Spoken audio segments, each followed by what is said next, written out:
2026-এ বাংলায় ভোটে জিতে ক্ষমতায় আসার জন্য বিজেপির দিল্লি নেতৃত্ব এখন থেকেই কোমর বেঁধে নেমেছে এবং বাংলার দায়িত্ব এমন একজন হাতে নিচ্ছেন যার নাম শুনলে আপনি সত্যি চমকে যাবেন। কারণ 2021 সালে তাদের ফসকে গিয়েছে হাত থেকে, বাংলায় 77টা আসন পেয়েছে বিজেপি, কিন্তু ক্ষমতায় আসতে পারেনি। 2026-এ বিজেপি চাইছে বাংলায় ক্ষমতায় আসবেই এবং তার জন্যে নেতৃত্বের দায়িত্ব এমন একজন নিজের কাছেই রাখছেন যা আপনাকে চমকে দেবে। এই ভিডিওতে বিস্তারিত আলোচনা করব, বন্ধুরা সাথে থাকুন। নমস্কার বন্ধুরা, বিএন বাংলা গোল্ডে আপনাকে স্বাগত। আপনি যদি নতুন হন আমাদের চ্যানেলে, অবশ্যই চ্যানেলটা সাবস্ক্রাইব করে নিচের বেল আইকনটা প্রেস করতে ভুলবেন না। আমরা এই চ্যানেলে রাজনৈতিক ভিডিও নিই এবং তার বিশ্লেষণ করি।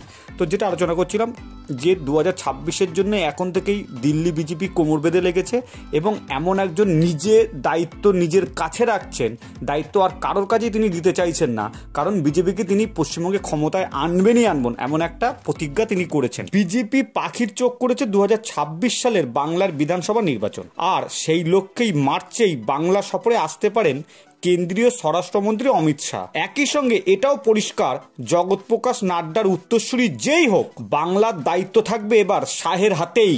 মঙ্গলবার দিল্লিতে শাহর বাসভবনে বৈঠকে সেই ইঙ্গিতই পাওয়া গিয়েছে। এদিনই বঙ্গ বিজেপির নেতাদের কয়েকজনের সঙ্গে বাংলার সংগঠন নিয়ে বৈঠক করেন শাহ। নয়াদিল্লিতে শাহর বাসভবনে মঙ্গলবার বিকেলের বৈঠকে ছিলেন বিজেপির পশ্চিমবঙ্গের সভাপতি সুকান্ত মজুমদার, পশ্চিমবঙ্গের সহ পর্যবেক্ষক অমিত মালব্য।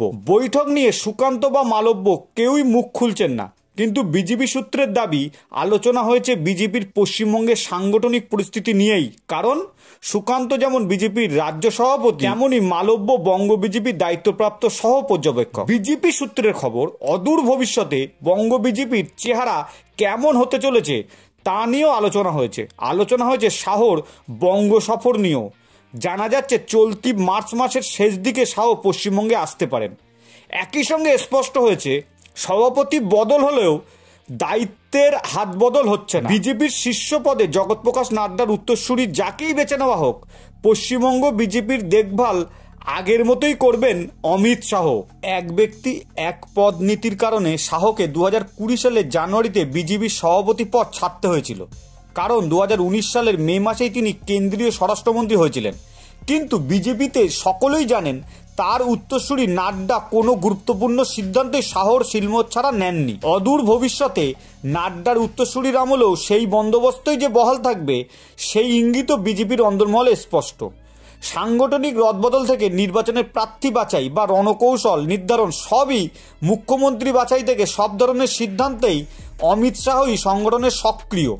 তবে অধিকতর রাজনৈতিক গুরুত্বের রাজ্যগুলিতে শাহর সক্রিয়তা আরও বেশি, যেমন আমাদের পশ্চিমবঙ্গে শাহর দায়িত্ব আরও বেশি এবং তিনি সেই দায়িত্বটা আরও বেশি করে নিচ্ছেন 2026-এ, যাতে তৃণমূলকে সরিয়ে বিজেপিকে এই রাজ্যে ক্ষমতায় আনা যায়। আপনি কি মনে করছেন 2026-এ কি বিজেপি এই রাজ্যে ক্ষমতায় আসতে পারবে? অমিত শাহ যে দায়িত্বটা নিচ্ছেন, যে দায়িত্বটা তার কাছে ছিল এবং সেটা আরও ভালোভাবে নিচ্ছেন, অন্য কারোর কাছে দায়িত্ব দিতে চাইছেন না, তাহলে কি ফলাফল এবার ভালো হবে বলে আপনি মনে করছেন? অবশ্যই কমেন্টস করে জানান। ভিডিওটা যদি ভালো লাগে লাইক করবেন। ধন্যবাদ। আবারও নতুন ভিডিও দেখা হবে খুব তাড়াতাড়ি, সাথে থাকবেন।